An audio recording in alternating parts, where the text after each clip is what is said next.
Hola, bienvenidos a Podcast. En el episodio de hoy vamos a hablar sobre el sentimiento de lo fantástico según Cortázar. Vamos a explicar, para entrar un poco en el tema, quién es Cortázar, para aquellas personas que no sepan, que Cortázar fue un escritor argentino, uno de los grandes autores en castellano del siglo XX, y se caracterizó, bueno, es conocido por varios cuentos del género fantástico, que como Laura nos va a dar un ejemplo. Sí, tales como la muy famosa Rayuela. Claro.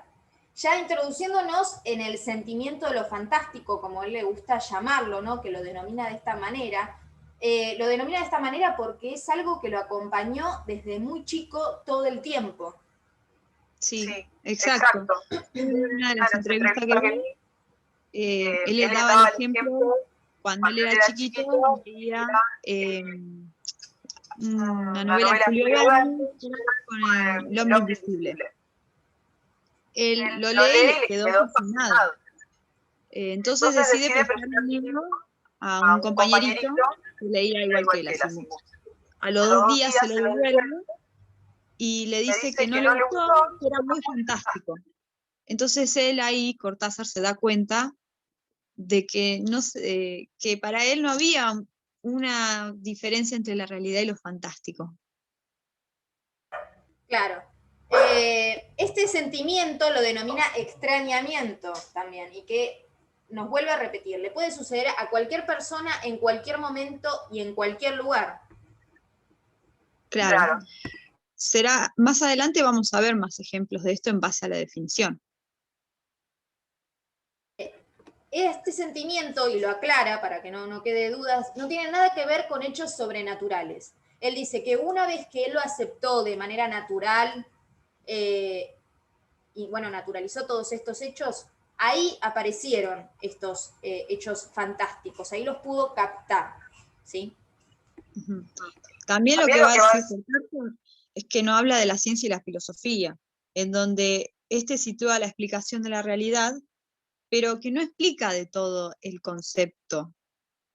Por ejemplo, podemos verlo en la memoria, donde no llega ni la ciencia ni la filosofía. Él va a hablar de 2 tipos de memoria, que tenemos la activa, que es la que podemos servir continuamente, y la pasiva, la que no podemos controlar. En otras palabras, sería la parte consciente y la parte inconsciente.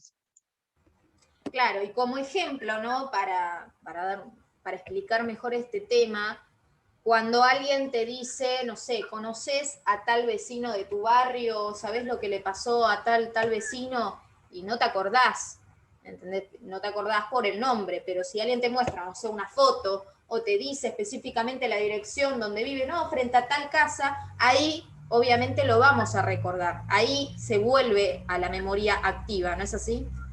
Exacto. También lo podemos ver en la parte inconsciente o pasiva en los sueños, donde uno no puede controlar esa parte. Claro. Y vos lo vamos a relacionar también sobre Poe, ¿no? Claro, porque Cortázar se inspiró mucho en Edgar Allan Poe, que Edgar Allan Poe fue como uno de los padres de los cuentos fantásticos más del género de terror. También lo podemos ver en Cometierra, estos tipos de géneros literarios, que tiene esto de lo paranormal, cuando la chica, bueno, come tierra y ve a las personas. Claro, sí. Pensando, mediante sueños también, que puede ver a las víctimas de estos femicidios, que las puede ver tanto vivas como muertas. Tiene esto también de policial y sobrenatural un poco, ¿no? Exacto. Tal como escribe Poe. Y para ir cerrando con este tema, en general él habla sobre un cuento que se llama Instrucciones para John Orwell, que en resumidas cuentas trata de un hombre que va a una obra de teatro que al principio era un poco banal, no le interesaba demasiado ir a esa obra, y lo interpelan en el primero y segundo acto dos personas, y lo llevan a los camerinos, lo llevan a John Owen lo llevan a los camerinos, le ponen una peluca y unos anteojos y le dice, bueno, vos vas a interpretar el personaje principal en el siguiente acto de John Owen. Entonces voy a leer una carta, que es al final de esta conferencia, una carta que recibió en Nueva York, Cortázar, firmada por una persona que se llamó John Owen, justamente. Dice, esa persona me decía lo siguiente: yo me llamo John Owen, soy un estudiante de la Universidad de Columbia y me ha sucedido esto. Yo había leído varios libros suyos que me habían gustado, que me habían interesado, a tal punto que estuve en París hace 2 años y por timidez no me animé a buscarlo y hablar con usted. En el hotel escribí un cuento en el cual usted es el protagonista, es decir, como París me ha gustado mucho y usted vive en París, me pareció un homenaje, una prueba de amistad, aunque no nos conociéramos. Hacerlo intervenir a usted como personaje. Luego volví a Nueva York. Me encontré con un amigo que tenía un conjunto de teatro de aficionados y me invitó a participar. En ese momento, me invitó a participar en una representación. Yo no soy actor, decía John, y no tenía muchas ganas de hacer eso, pero mi amigo insistió porque había otro actor enfermo. En ese momento entré a una librería y encontré un libro de cuentos suyos donde había un cuento que se llamaba Instrucciones para John Owen. ¿Cómo puede explicarme usted cómo es posible que haya escrito un cuento sobre alguien que se llamó John Owen y que también entró de alguna manera un poco forzado en el teatro como yo, y también que he escrito en París un cuento sobre alguien que se llamaba Julio Cortázar?